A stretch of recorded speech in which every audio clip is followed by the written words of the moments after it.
তৃণমূলের প্রতিষ্ঠা দিবসে মোচমানে কেলাকেলি শুরু হলো। অর্থাৎ তৃণমূলে মারামারি শুরু হলো।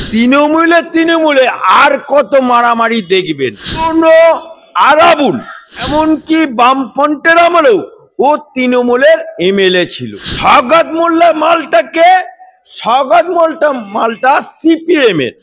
জীবনতলায় মমতা ব্যানার্জি সভা করবে, সওগাত মোল্লার ভয়ে কোন ডেকোরেটর গেল। Mamata Banerjee 10 minute, only 10 minutes বক্তৃতা দিয়েছে, কাম করে বাস্ট করলো বোম।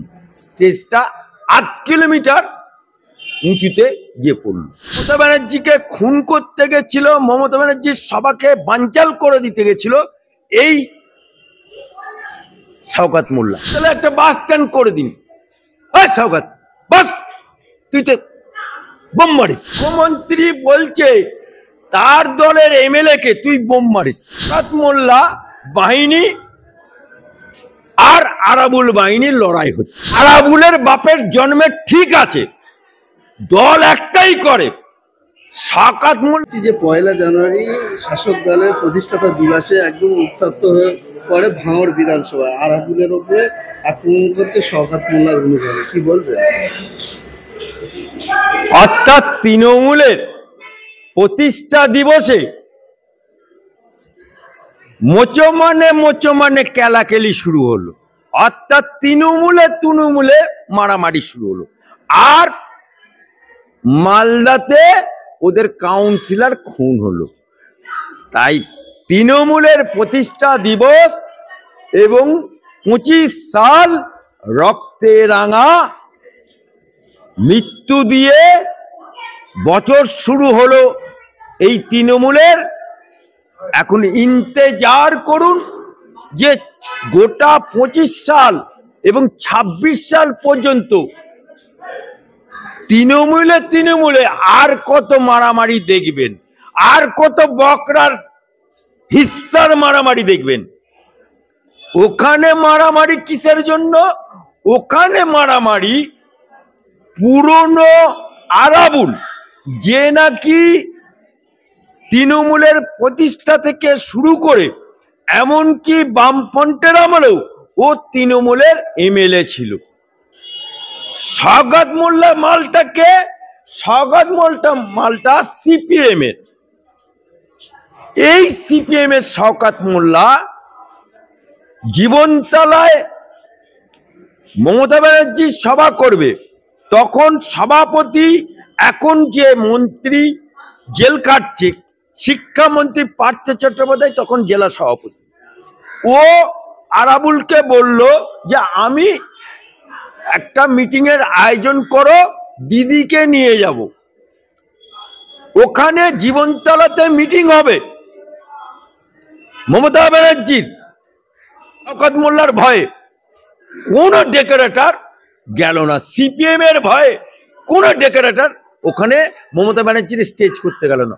অবশেষে কলকাতা থেকে রেডিমেড স্টেজ তৈরি করে নিয়ে গিয়ে জীবনতলায় বসানো হলো। আরাবুলের নেতৃত্বে ওই মিটিংটা। Mamata Banerjee 10 minute, only 10 minutes বক্তৃতা দিয়েছে। বক্তৃতা দিয়ে নেমে গাড়িতে সবেমাত্র উঠেছে, গাড়িতে স্টার্ট দেয়নি, দাম করে বাস্ট করলো বোম।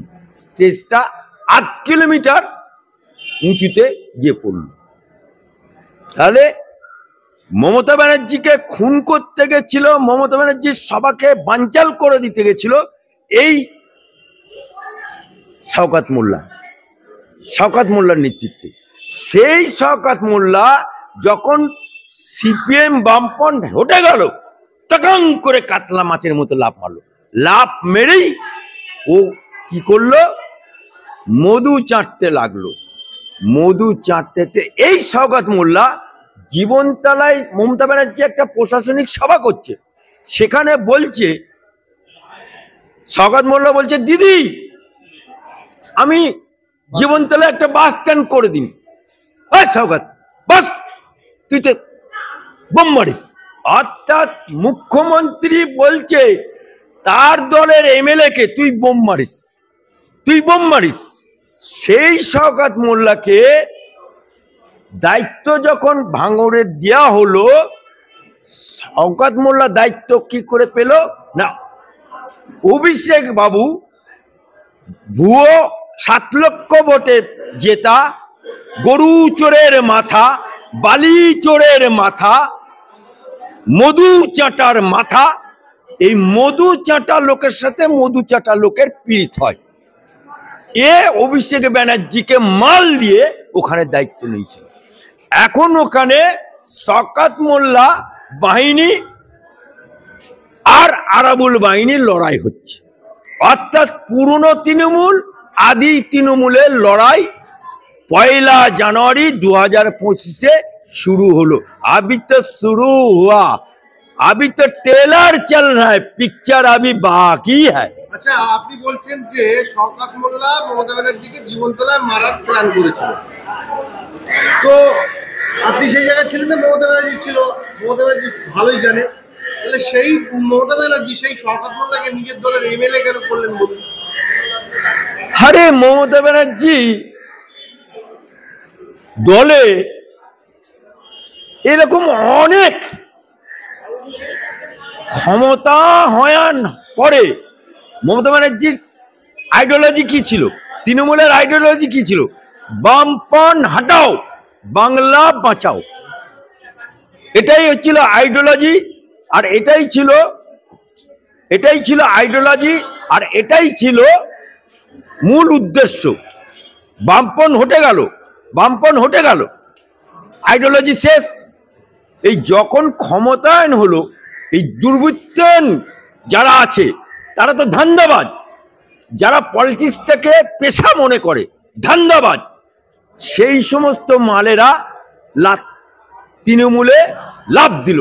শওকত মোল্লা, উদয়ন গুহ থেকে শুরু করে, কংগ্রেস থেকে শুরু করে, শাহজাহান থেকে শুরু করে যত ধান্দাবাজ সবাই তৃণমূলে যোগ দিল। তাই তৃণমূল এখন দল না, এই তৃণমূলটা এখন হরেক মাল 5 শিকের দল। তাই আজকে ওই দলে অনেক আগাছা কুগাছা, অর্থাৎ মধু থাকলে পিঁপড়ের অভাব হয় না, মধু থাকলে মৌমাছির অভাব হবে না। তাই যারা এখন যে অন্য দল থেকে এসছে তারা সবাই মধু চাটতে এসছে। আপনি বলছেন যে শওকত মোল্লা বামপন থেকে তৃণমূলে যোগদান করেছে, সেটা ঠিকই বলছেন। আরাবুল পুরনো তৃণমূল, এটা ঠিকই বলছেন, কিন্তু সেই শওকত মোল্লা বলছেন যে আরাবুল তো পার্টির কেউ নন, আর আরাবুল বলছে যে শওকত মোল্লা ক্যানিং থেকে গিয়ে এখানে মধু খেতে, সেখানে মধুর হাড়ি পেয়েছে। আরাবুলের বাপের জন্মে ঠিক আছে, দল একটাই করে, শওকত মোল্লা দোষ আছে, সেই জন্য এইরকম কথা বলছে।